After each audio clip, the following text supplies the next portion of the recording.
Hoy queremos tomar un tiempo para aprender de la palabra de Dios. Voltea con la persona que está a tu derecha, a tu izquierda, salúdale, diga: tienes el privilegio de sentarte al lado de un ungido de Dios. Tienes el privilegio hoy de estar junto a mí.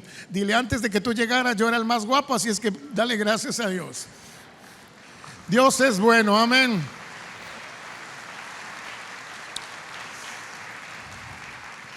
Hoy quiero compartir con ustedes una palabra que el Señor me dio en un devocional que tenía en un capítulo muy particular de la Biblia, en Génesis. Y hoy mi sermón lleva por título: sembrando en la oscuridad, cosechando en la luz. Otra vez: sembrando en la oscuridad, cosechando en la luz. ¿Puede usted repetirlo conmigo? Sembrando. Amén, eso es correcto. Ahora, yo quiero decirle que venimos a la casa del Señor para adorar, para exaltar, pero también para recibir. Hoy quiero que ore conmigo y que le pidamos al Señor que nos dé palabra. Y no queremos escuchar al hombre, queremos escuchar palabra de Dios. Cierre sus ojos ahí conmigo y dígale: Señor, hoy vengo a recibir de ti. Hoy pido, Señor, que tu Espíritu Santo, Padre, pueda trabajar de una manera maravillosa en medio de mis hermanos. Hoy, Señor, yo he preparado lo que tú me has puesto en mi corazón, lo que creo que tú me dices que yo diga. Y hoy, Señor, en el nombre de Jesús lanzo la red, y en el nombre de Jesús que tu palabra haga lo que sabe hacer. Gracias, Señor, por cada familia representada. En el nombre de Jesús, amén. Dios es bueno, amén.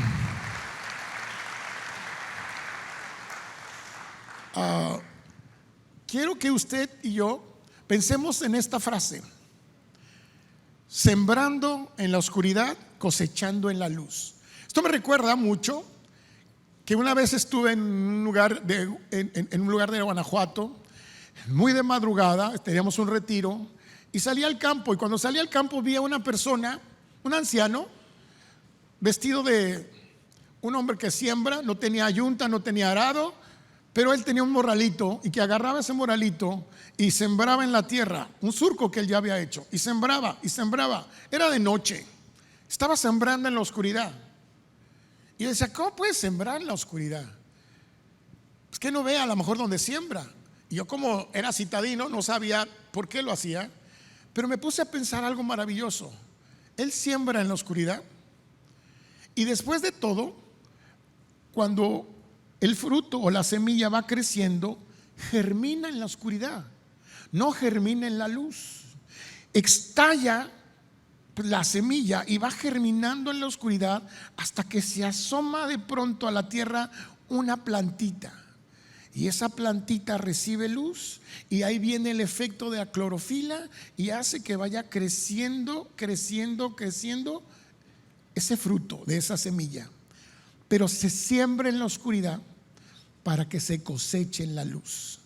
Y es interesante cómo Dios nos enseña a través de este pasaje la historia de un hombre que hizo eso: sembró en el tiempo de oscuridad, pero cosechó cuando había luz. Yo quiero que me acompañen, por favor, a un pasaje muy hermoso en Génesis capítulo 15. Y vamos a hablar sobre un personaje muy particular. Y quiero hablar sobre el contexto de Abraham. Abraham, el padre de la fe. Génesis capítulo 15 nos enseña lo que vamos a aprender hoy, pero en el 14 dice la Biblia que Dios le dijo a Abraham, desde Génesis nos muestra: sal de tu tierra y de tu parentela. Abraham no era judío, no era de Israel. Abraham era de Ur, de un pueblo de los caldeos. De alguna manera ese pueblo era idólatra, creía en otros dioses, y Dios se manifiesta a Abraham. Dios se muestra a Abraham. Abraham cree en Dios y sale de su tierra y de su parentela y va a la tierra que Dios le dijo que le iba a dar.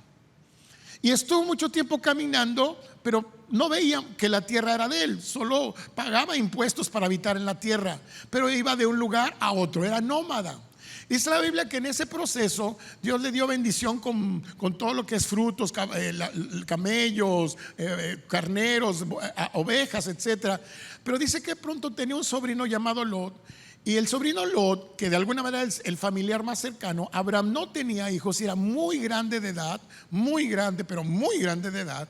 Y dice que de pronto Lot ya no estuvo de acuerdo con él y se separó. Se fue a la ciudad de Sodoma y Gomorra, mientras que Abraham se quedó en este lugar tal vez árido, pero él de alguna manera separado. La Biblia dice que llegaron pueblos de Mesopotamia y invadieron a Sodoma y Gomorra y se llevaron a las personas y se llevaron las riquezas. Y cuando entera Abraham que se llevaron a su sobrino Lot, Abraham junta un ejército junto con otros amigos que tenía en la región, aunque eran menos que el ejército que se había llevado a Lot.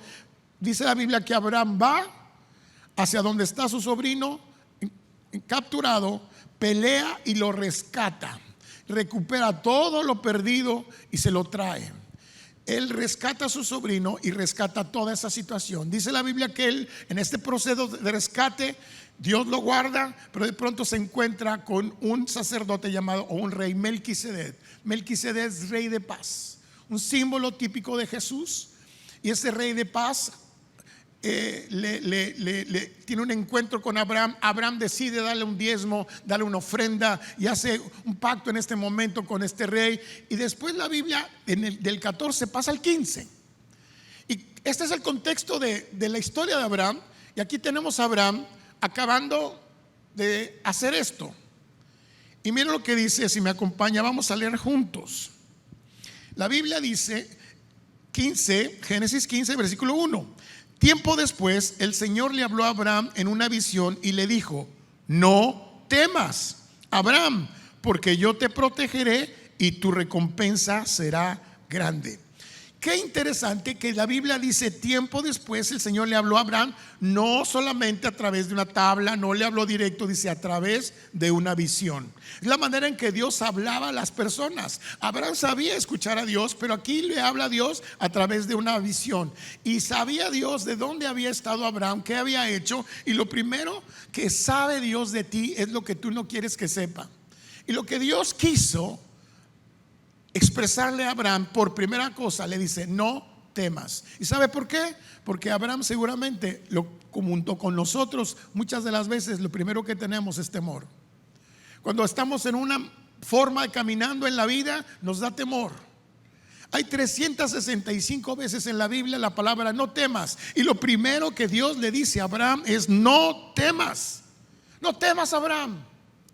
Porque Dios conocía todo lo que había en la cabeza de Abraham. Dios conoce lo que hay en nuestra cabeza, nuestras ansiedades, nuestras incertidumbres. Y Dios le dice a Abraham: no temas. Y le dice: porque yo te protegeré. Esta parte traducida en el hebreo es como que yo soy tu escudo, yo te cubro. Y es muy interesante. Lo primero que le dice a Abraham: no temas porque cuentas conmigo, yo soy tu protector. Y le dice: y tu recompensa será grande. Qué interesante es porque Dios le dice directamente a Abraham: no temas, pero recuerda, no importa lo que tú estás pensando, lo que quiero que sepas es que yo soy tu protector y además tu recompensa por creer en mí será grande. Y vemos a un Dios que quiere manifestar a Abraham de una manera especial. Y después dice Abraham en el versículo 2: Abraham le respondió: oh Señor soberano, ¿de qué sirven todas tus bendiciones y ni siquiera tengo un hijo? Ya que tú no me has dado hijos, ni siquiera tengo un hijo. Eliezer de Damasco, un siervo de mi casa, heredará toda mi riqueza. Y tú no me has dado descendientes pobres, pero propios. Así que uno de mis siervos será mi heredero. Dios le dice a Abraham: yo te voy a bendecir, no temas. Y lo primero que Abraham le dice: pero ¿cómo, Señor? Si tú no me has dado un heredero, ¿cómo voy a ser bendecido si voy a heredar todo lo que tengo a mi esclavo, a mi mayordomo? Es de Damasco, ni siquiera me has dado descendientes propios. Y el Señor le contesta en el versículo 3. ¿Qué dice en el versículo 3? Dice la Biblia que cuando Abraham está expresándole este sentir, después el Señor le dijo en el 4: no, tu siervo no será tu heredero, porque tendrás un hijo propio quien será tu heredero. Y dice, entonces el Señor llamó a Abraham afuera y le dijo, mira el cielo y si puedes cuenta las estrellas. Este es el número de descendientes que tendrás. Versículo 6, y Abraham creyó al Señor y el Señor lo consideró justo debido a su fe. Y Abraham, después de lo que le dijo esto, creyó al Señor. Versículo 7, entonces el Señor le dijo, yo soy el Señor que te sacó de Ur de los Caldeos para darte una tierra en posesión. Versículo 8, pero Abraham respondió, oh Señor soberano, ¿cómo puedo estar seguro que realmente voy a poseerla? Versículo 9, y el Señor le dijo, ok, tráeme unas novillas de 3 años, una cabra de 3 años y un carnero de 3 años, una tórtola y un pichón de paloma. Entonces Abraham le presentó todos estos animales y los mató, y luego partió a cada animal por la mitad y puso las mitades una al lado de otra. Sin embargo, no partió las aves a la mitad. El versículo 11, mientras que él hace todo esto, algunos buitres se lanzaron en picada para comerse a los animales muertos, pero Abraham los espantó.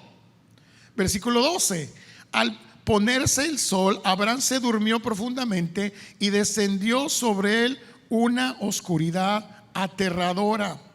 Versículo 13, después el Señor dijo a Abraham, ten por seguro que tu descendencia serán extranjeros en una tierra ajena, donde los oprimirán como esclavos durante 400 años, pero yo castigaré esa nación que los esclavice, y al fin saldrán con muchas riquezas. En cuanto a ti, morirás en paz y serás enterrado en buena vejez. ¿Sabe? Después de leer este pasaje completo, a mí me pareció muy interesante el intercambio de Abraham con Dios y cómo Dios hace que Abraham haga cosas extrañas que ningún otro pasaje mencionan. Y lo interesante es cómo tal vez Abraham no había concebido y conocido a Dios de esta forma. Y he dividido mi sermón en 5 puntos. El primer punto es la ansiedad de Abraham. Dios le había prometido en Génesis capítulo 13, versículo 6 a Abraham que su descendencia sería como el polvo de la tierra. Y en Génesis 22, 17 le había dicho que su descendencia sería como la arena del mar. Pero a pesar de eso, Abraham todavía no creía lo suficiente y decía, tú no me has dado mis propios descendientes. Es una sensación de cuestionarse por qué hasta ese momento Abraham, él cree en Dios, pero no lo suficiente, y dice, pero ¿cómo va a ser esto? Tú me estás prometiendo que me vas a dar un hijo, pero ¿cómo? Y luego me prometes que me vas a dar una tierra, pero ¿cómo puedo saber esto? Todos alguna vez, hermanos, cuando nosotros le pedimos a Dios algo y Dios no nos contesta, solemos cuestionar a Dios.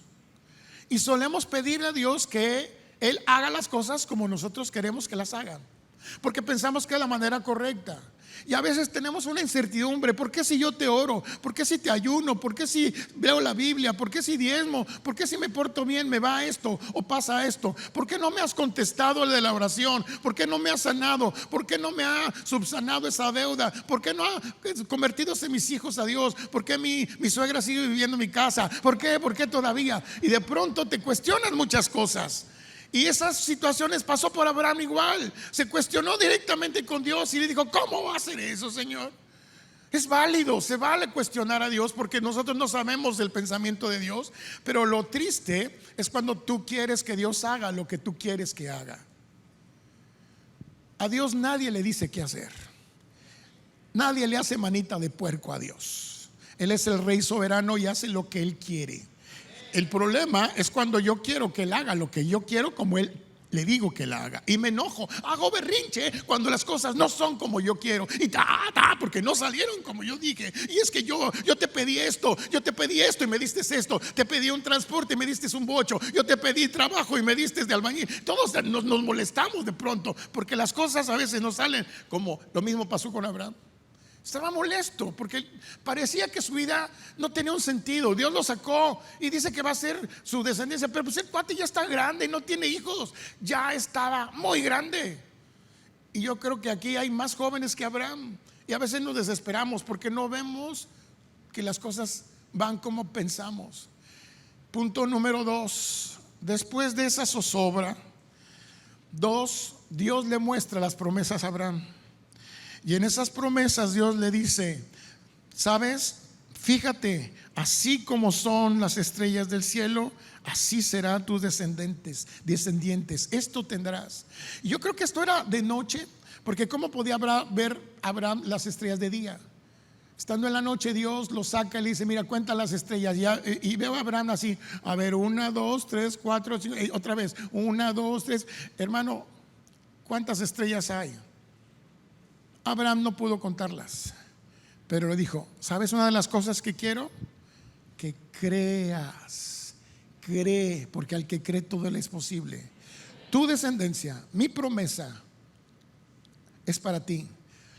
Dios cumple todo lo que promete.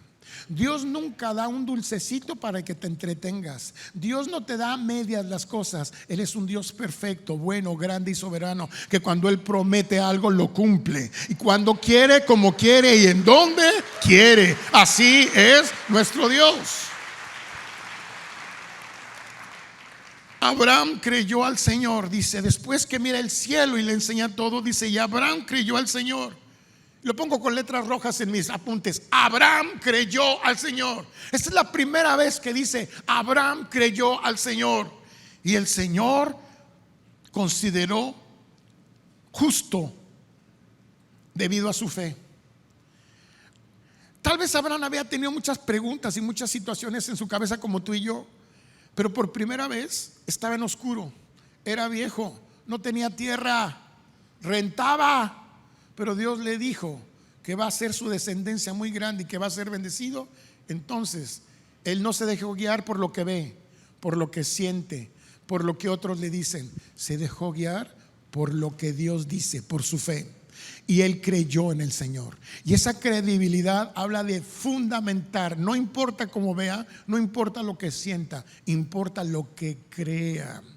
Y saben, yo les enseño en cuarto nivel, en primer clase, es que mucha gente a ti te dice lo que tú eres. Tú mismo te preguntas quién eres, pero no creas eso. Lo que tú tienes que hacer en tu Biblia es buscar quién dice Dios que tú eres, porque tú tienes que verte con los ojos que Dios te ve. Él lo ha dicho y así será. Él lo prometió y Él lo cumplirá. Nosotros debemos aprendernos a ver como Dios nos ve. Y por primera vez Abraham cree a Dios lo que le dijo, a pesar de que está viejo y a pesar que no tiene tierra, y dice, y Dios lo consideró justo debido a su fe. Y entonces el Señor le dijo: yo soy el Señor que te sacó de Ur de los Caldeos para darte una tierra por posesión. Yo te voy a dar una tierra, Abraham. Pero la verdad es que esos pactos del Señor pueden a veces pensar solamente que escritos suenan bonitos, pero un pacto, una promesa de Dios no debe ser olvidada, no debe ser distraída. Debemos siempre pensar en lo que Él nos ha dicho. Y en la Biblia, hermanos, hay más de 3,000 promesas para aquellos que creen en su nombre. Y cuando yo veo las promesas de Dios, tengo que aferrarme, creerlas. La fe no viene de Dios, la fe es algo que se crece en mí. La fe no me la da Dios, la fe la tengo que ejercitar. ¿Cómo? Creyendo en Él. Creyendo en Él, creyéndole a Él, aunque no vea, aunque no sienta. Punto número 3: la solicitud de una ofrenda para un pacto. Aquí vemos que Dios le dice a Abraham: mira, Señor soberano, ¿cómo puedo estar seguro que lo que realmente voy a poseer esa tierra? Entonces Dios le hace a Abraham que haga algo que normalmente no se hace en ninguna parte. Vemos que Dios había pedidole a Noé que hiciera un sacrificio y todo bien. Acuérdense que Moisés en el tabernáculo hacía sacrificios y todo, pero esta es la primera vez que vemos una historia así, donde Dios le dice a Abraham: traerme una novilla de 3 años, una cabra de 3 años y un carnero de 3 años, una tórtola y un pichón de paloma. Y entonces Abraham le presentó todos esos animales y los mató. y luego partió a cada animal a la mitad y puso las mitades de un lado a otro. Sin embargo, no partió las aves por la mitad. La que sigue, por favor, si me ayudan arriba. Normalmente, la que sigue donde los animales están, por favor, esta es. Es muy raro que Dios le pida a Abraham que haga algo así. Y es la primera y única vez, pero en la antigüedad, hermano, así se hacían los pactos. Era la forma en que se pactaba. Era una manera de poder hacer un trato. Los ritos sacrificiales en el mundo antiguo se hacían para establecer una relación con lo divino, pedir protección, agradecer bendiciones y sellar pactos. Y de pronto Dios le dice a Abraham: a ver, Abraham, tráete unos animalitos.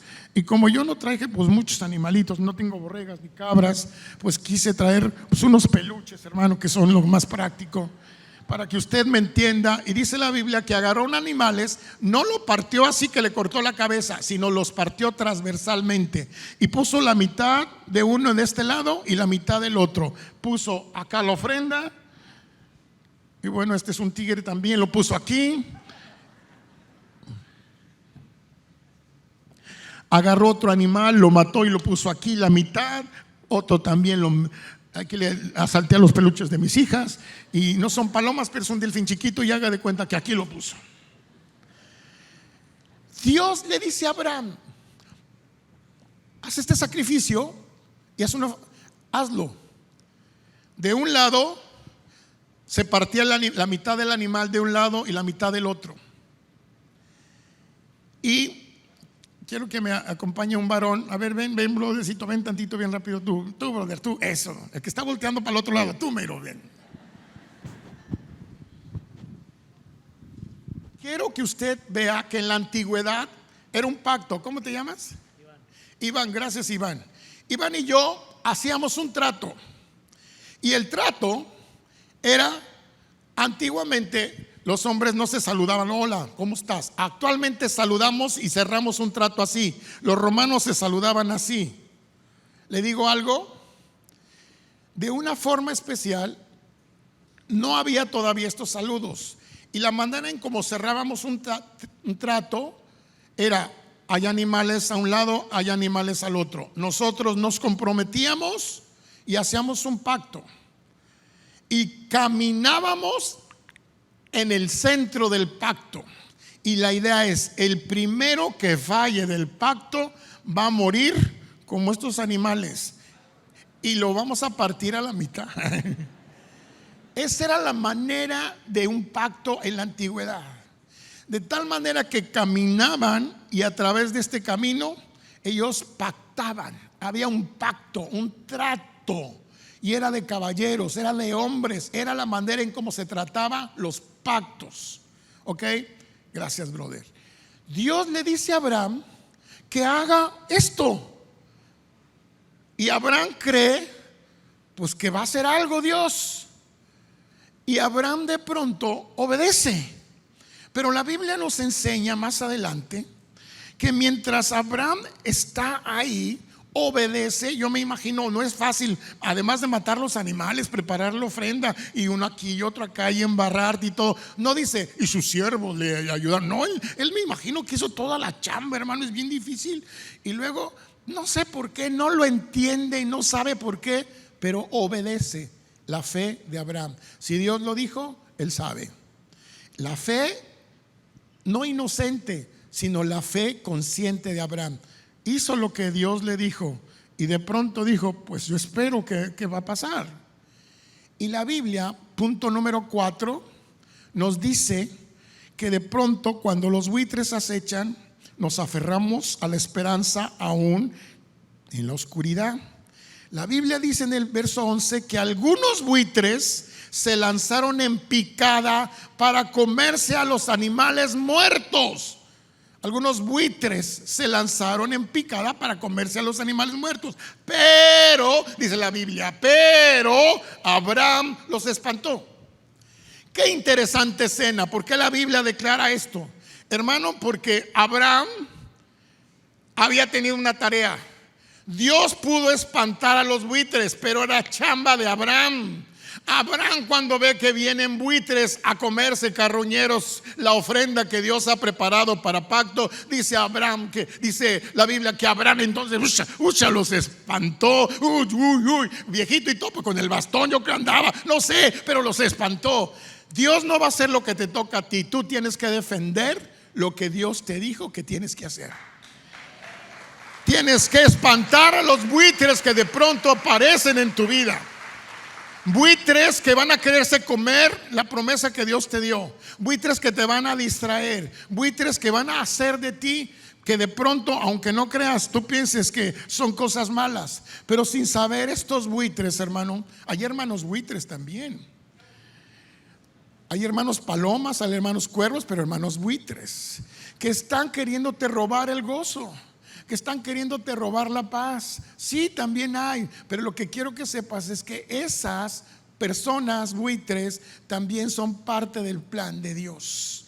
Porque gracias a Dios y a esos buitres, Abraham no se quedó chocho ahí, sino agarrar y ahí ahora espantado. Dios hacía y tenía un propósito. A veces en nuestras vidas, hermano, vienen buitres a tu mente. Tú no sirves, eres un chicle masticado, eres una cucaracha volteada, y ni de fresa sabes, haz de cuenta, te empieza muchas cositas, se empieza a decirte. ¿Para qué vas a esa iglesia? Ni te hablan, mira ese hermano, mira ni te ve, ni no te saludó, mira aquel que te dijo, uy, sé que mucho, pero no. Siempre hay pensamientos buitres que vienen. Es necesario que espantes esos buitres. Alguien dijo, me gustó mucho lo que dijo Martín Lutero: yo no puedo hacer que los buitres anden en mi cabeza, pero sí puedo espantarlos. Algo que es muy importante, hermano, es que hay pensamientos en tu vida que a veces van a decirte, tú no puedes, tú no sabes. ¿Qué es que Dios que te pidió? ¿Que fueras a la iglesia? ¿Qué Dios quiere que hagas qué? Y te empiezan a cuestionar, y pensamientos negativos. Mira, estás enfermo, mira, estás cansado, mira, ya estás chocho, mira, no te va a pasar nada. ¿Qué estás así con esos fanáticos perdiendo el tiempo? Son pensamientos buitres. Y también hay hermanos buitres que lo que hacen es la vida diferente, distinta. Y esos hermanos buitres no solo es la suegra, la nuera, el cuñado, es toda una serie de cosas que a veces Dios permite que estén a tu lado porque hay un beneficio. Nosotros no lo entendemos, pero tienen un beneficio. Y es muy curioso porque ¿cómo va a ser un buitre que me quiere ganar el mandado y le ofrenda algo bueno? Dios los permite para que tú estés activo y para que tu fe no decaiga. Sabes, Abraham tenía la obligación de defender. Nosotros tenemos la obligación de llevar todo pensamiento cautivo a la obediencia de Cristo. Yo no le creo a lo que el diablo dice, yo le creo a lo que Dios dice que puedo hacer. Y eso es lo que yo tengo que hacer, llevar todos esos cuervos y espantarlos. Porque a veces, hermanos, es muy triste. ¿Qué representan los cuervos? Los cuervos representan obviamente todo un símbolo de la muerte o el contraste en la vida. A veces no va a ser siempre bueno. Hermano, este no es un club social donde todos nos caemos bien. Amén, aleluyita. No es cierto. A veces no te cae bien el hermano, el ujier que te llamó la atención, o la hermana que no te saludó, o el hermano que te pidió prestado y no te pagó. A veces no nos caemos bien, no se hagan. A veces hay situaciones, ay sí, que se cree mucho. Y sabe que es normal, pasa normalmente. Pero a veces esto es parte de Jesús dijo amén a sus enemigos. Y Dios sabía que vamos a tener enemigos y vamos a tener gente buitre a veces alrededor, y son parte de nuestro crecimiento. Lo que están haciendo es que ellos nos están ayudando a crecer. ¿Sabe? Una de las acciones que tienes que aprender esta mañana es espanta a los buitres de tu vida. Buitres internos o buitres externos. Hay buitres actitudinales y conductuales dentro de nosotros que durante algún tiempo, en mucho tiempo, han devorado el pacto que Dios nos ha dado y nos dejamos llevar por sus garras, por el pico, por la palabra profética que Dios nos dio. No le creemos más a estas cosas que nos están amenazando. Los buitres también pueden ser determinados por personas que impiden el avance en el propósito de Dios. Pueden ser circunstancias donde no hemos quedado anclados y hemos hecho allí nuestra carpa como para no avanzar. Sin embargo, Dios no quiere que te estanques, sino que sigas adelante. Mira lo que dice Romanos capítulo 5, versículo 3 al 5. También nos alegramos dice Pablo, al enfrentar pruebas y dificultades, porque sabemos que nos ayudan a desarrollar resistencia, y la resistencia desarrolla firmeza de carácter, y el carácter fortalece nuestra esperanza según de salvación, y esa esperanza no acaba en desilusión. Me gusta mucho porque Pablo les explica a los cristianos que están en Roma: no se sientan agüitados porque tienen problemas en la vida, porque alguien de alguna manera los persigue, porque de pronto a alguien no les cae bien, o les dicen una uya, aleluya, o matraca laca, y lo que quiera que te digan. A veces uno se agüita porque quiere caer bien a todos. Ni Dios le cae bien a todos, hermano. Entonces, ¿por qué yo tengo que caer bien a todos? Pensamos, es que me ven feo, es que no me saludan, es que, hermano, a veces en la vida vamos a tener que resistir esas cosas difíciles que a veces parecen y no nos damos cuenta, pero lo que Dios está haciendo es que está generando en nosotros resistencia. Este no es un chipote chillón, este es un martillo que puede romper una cabeza. Pero a veces también no nos damos cuenta que solo no es un arma de destrucción, sino es un arma de forjación. La espada se golpea para que quede perfecta. ¿Sabes qué hace Dios con tu carácter? Está dándote esos hermanitos buitres para moldear tu carácter. ¡Ay, caray! ¡Aleluya! A veces puedes pasar por situaciones, no te preocupes, el que pensó la obra en ti está fiel en terminarla, pero Él te está apoyando, te está ayudando para que entiendas. Hay una cosa que se llama en física resiliencia. La resiliencia es la capacidad que tienes de soportar. Pablo dice: resiste, no sea collón, resista. Si Jesús resistió, usted resista. Ay, es que no, el hermano no me habla, es que no me saludaron. Usted resista. Los golpes, algunas cosas no es que nos guste, pero nos sirven para moldear nuestro carácter. A nadie le gusta ser golpeado, pero sabe, a veces es necesario, porque Pablo dice en esta palabra en Romanos: nos alegramos al enfrentar pruebas y dificultades, porque sabemos que nos ayudan a desarrollar resistencia, y la resistencia desarrolla firmeza de carácter, y el carácter fortalece nuestra esperanza. Hermano, dele gracias a Dios por esos hermanos buitres que nos están ayudando a ser mejor. Gracias a Dios a esos buitres, porque en medio de esa situación que espantamos, esos buitres nos están haciendo mejor persona. Y esto me recuerda una vez en los Estados Unidos, en la parte norte, les gustaba mucho el bacalao a algunas personas, pero siempre que lo trasladaban, el bacalao perdía su sabor.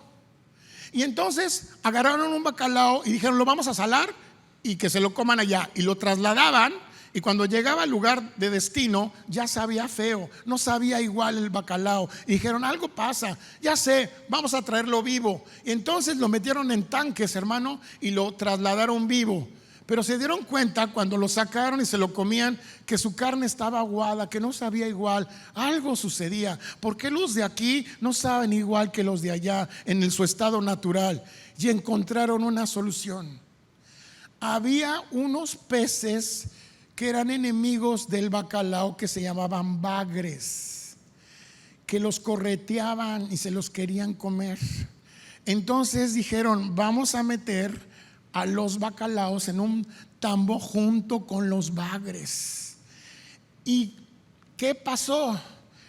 Todo el tiempo en que se trasladaron allá, los bacalaos corriendo y los bagres atrás correteándolos, y los bacalaos corriendo y los bagres atrás corriendo. Eso hizo que fueran sustanciosos, que fueran jugosos, que fueran muy ricos, de tal manera que todo eso que causó el bagre, cuando llegaron a fin, los bacalaos supieron exquisitos.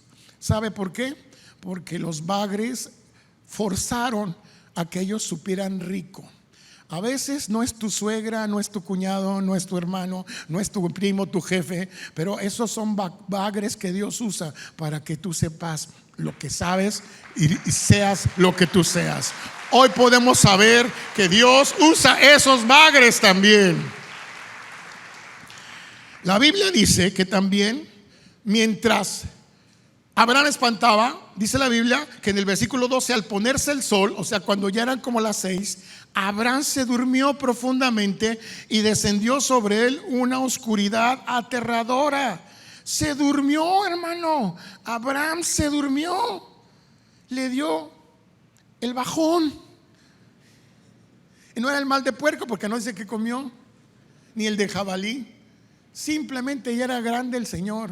Pero sabe, después yo creo que esto de espantar a los buitres lo cansó, lo fatigó, porque los buitres, sabe que no se dan por vencidos. Los buitres ahí nada más están esperando que te distraigas. Pero dice la Biblia que de pronto Abraham se durmió, esperando que pasara algo. No pasaba nada. Entonces Abraham se durmió. Y a veces, hermano, el dormirse puede ser, ya está viejillo, achochado, ¿no? El dormirse es un símbolo que Dios conoce y que a veces necesitamos descansar. ¿Y por qué Abraham se durmió? Porque era una forma de confiar en Dios. Era una experiencia sobrenatural que él estaba teniendo con Dios y era un símbolo de transición en lo que iba a pasar. A pesar de que ella era grande y a pesar de que no pasaba nada, Abraham se durmió. Porque cuando tú confías en Dios, tú te puedes dormir, pero no dormirá el que guarda a Israel.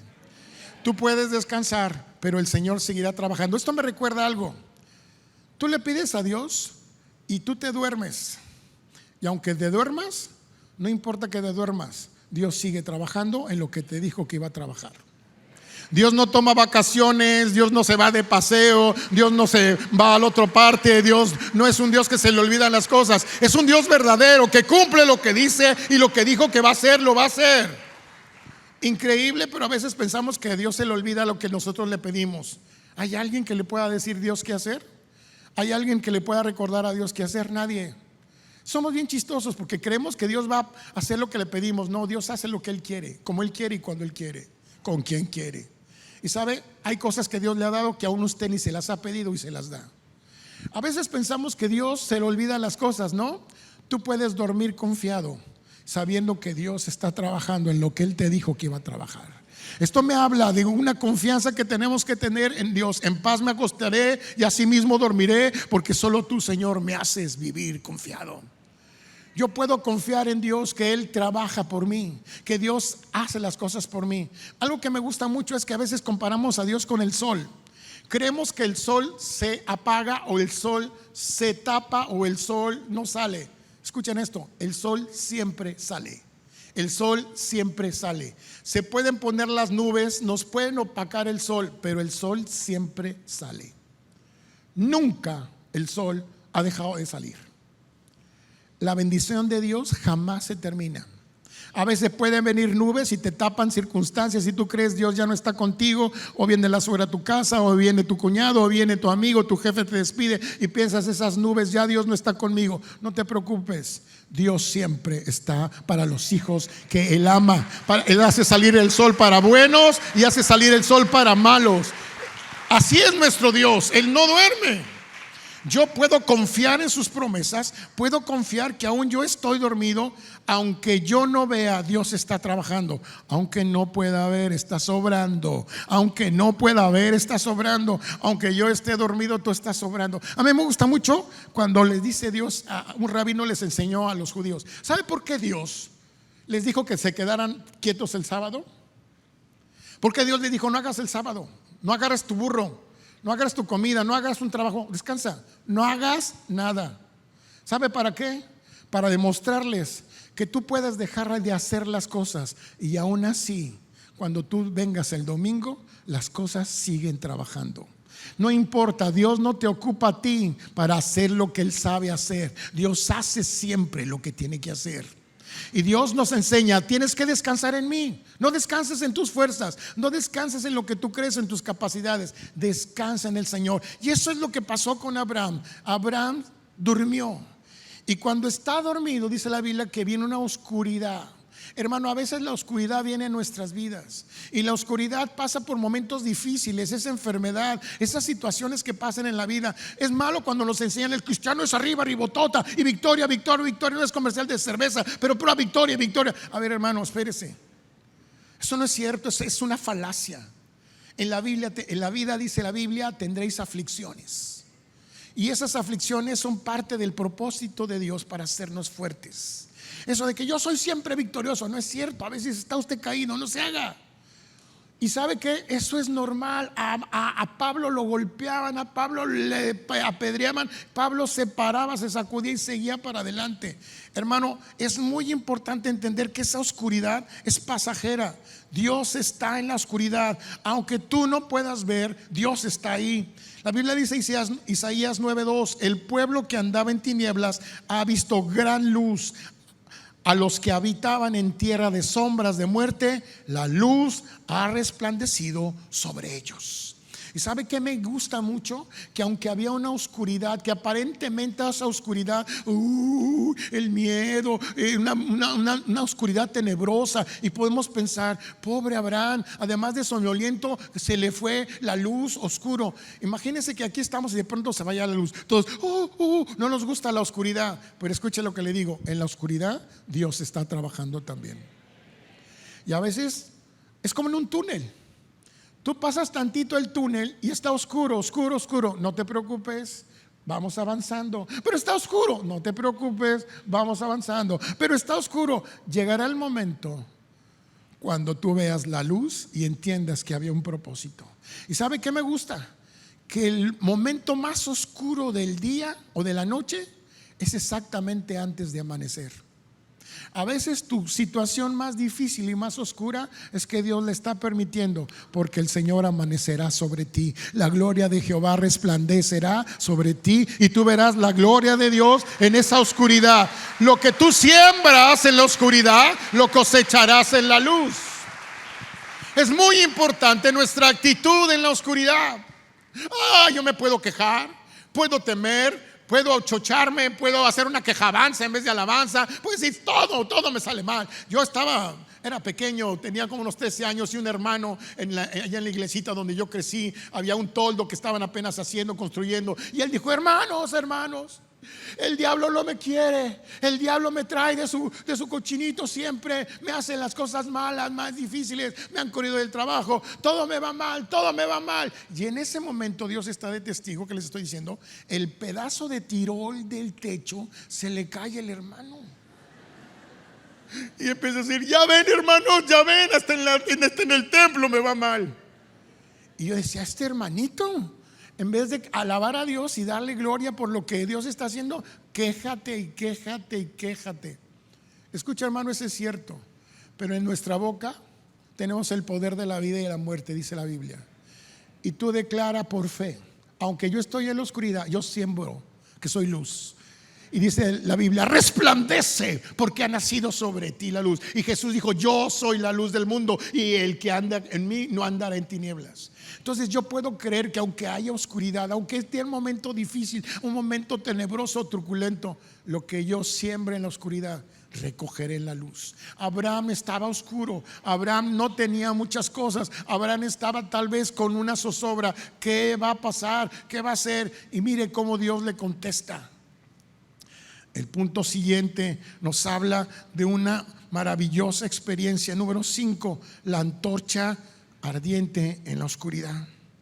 Dice la Biblia, después que el sol se puso y cayó la oscuridad, Abraham vio un horno humeante y una antorcha ardiente que pasaba sobre las mitades de los animales muertos. Entonces el Señor hizo un pacto con Abraham aquel día y le dijo, yo he entregado esta tierra a tus descendientes desde la frontera de Egipto hasta el gran río Éufrates. Dios le da una promesa tremenda a Abraham y pone una cosa muy importante. No sé si tienes la imagen ahí de la antorcha, por favor. Esa.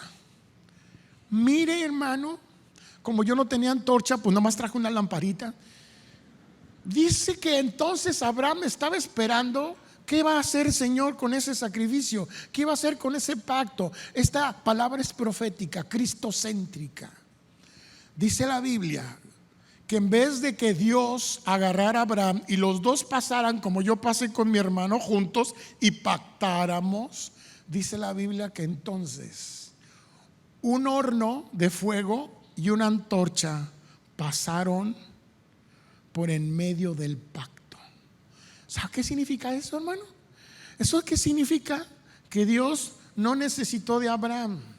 Dios juró por sí mismo que él iba a hacer lo que tenía que hacer. Y maravillosamente, en medio de esta situación, no necesitó que Abraham o otra persona pasara. Dios le enseñó a Abraham: no te preocupes, en medio de la oscuridad, sabes, tú siembras en la oscuridad, pero mira, la luz es Jesús. La luz habla de lo que iba a pasar con Cristo, y esto era parte de una profecía cristocéntrica. Pero como una antorcha se pasa por en medio. Esto es un milagro, hermano, que no hubo fósforo. No está hablando de un cerillito, una lucecita. Es una antorcha y un horno de fuego paseándose en medio del sacrificio. ¿Sabe quién estaba pactando en ese momento con Abraham? Dios, diciendo: no es por ti, sino por mí. Yo lo que cumplo lo digo, y este es mi pacto. Yo te bendeciré, yo haré de ti una gran nación. Yo lo digo y se cumple, porque yo soy Jehová, Dios de los ejércitos, que no hace mentira, que no miente. Hermano, eso es lo que Dios hace con nosotros. En medio de nuestras aflicciones, en medio de nuestras necesidades, en medio de nuestra desesperación, Dios te dice: no te preocupes. No son por tus obras, no son porque te lo mereces o no te lo mereces. Es porque yo te he decidido bendecir. Y cuando Dios dice que Él va a hacer algo, lo va a hacer. Dios dijo que Él nos va a bendecir, y Él cumple su bendición por su palabra. No necesitas otra cosa más que creer y tener fe en Dios. El que dijo que iba a hacer algo en tu vida, Él será fiel en completarlo. Tienes que creer que Él está en una antorcha y un horno pasando en medio de la oscuridad. Él te está enseñando: sabes, no importa lo que tú creas o piensas, importa lo que tú creas en Dios. Y mire lo que dijo Abraham cuando Dios le revela a Abraham. Le dice: no te preocupes, Abraham, yo voy a dar una descendencia muy grande. Vas a tener 400 años, una generación esclava, 400 años, pero no te preocupes. ¿Sabes? Yo los voy a libertar y los voy a regresar a esta tierra, y van a ser bendecidos. 400 años de esclavos, sí, porque es un proceso para que aprendan. Y lo más interesante que Abraham tenía en su corazón: ¿y cómo voy a hacer yo? ¿Qué va a pasar conmigo? Dios le dijo: no te preocupes. Mira, hermano, esto: no te preocupes. Yo voy a hacer que tú mueras en paz. Vas a morir de viejo y vas a ser un hombre que pueda tener una buena muerte. Esto, hermano, para alguien es un signo de que: ay, me dio el tramafac, o ay, me atropelló un burro, o ay, me pisó el martillo. Sino cuando Dios te dice que Él tiene el control hasta de cómo te vas a morir, es porque tú has confiado en Él. No te preocupes, yo soy la resurrección y la muerte. El que cree en mí, dice el Señor, aunque esté muerto, vivirá. Esa es la esperanza que tenemos en Él. Es un Dios de promesas. Y sabe, esa antorcha ardiente es la presencia divina, es el juicio y la purificación, y es la promesa de Dios en medio de la oscuridad. Me gusta lo que dice Hebreos 6, 13, 15. Cuando Dios hizo sus promesas a Abraham, como no tenía a nadie superior por quien jurar, juró por sí mismo y dijo: te bendeciré en gran manera y multiplicaré tu descendencia. Y así, después de esperar con paciencia, Abraham recibió lo que se les había prometido. Dios te dice: yo te he prometido y te cumpliré. No soy hijo de hombre para que mienta, ni hijo de hombre para que te arrepienta. Y escuche, Abraham nunca vio al pueblo de Israel.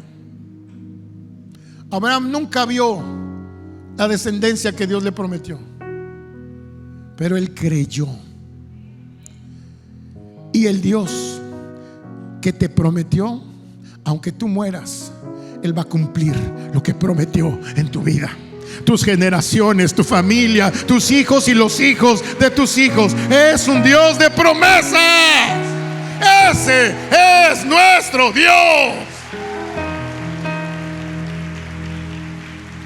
Al igual que Abraham, nosotros también estamos llamados a sembrar en la oscuridad, confiando en que Dios traerá una cosecha abundante a su debido tiempo. Esta espera requiere paciencia, perseverancia y una profunda gratitud por la gracia de Dios. Recordemos que Dios nunca nos abandona, incluso en los momentos más oscuros. Sigamos adelante con fe, sabiendo que nuestra recompensa es segura, porque Él lo prometió. Amén. Así es nuestro Dios. Amén. Sembrando en la oscuridad para cosechar en la luz.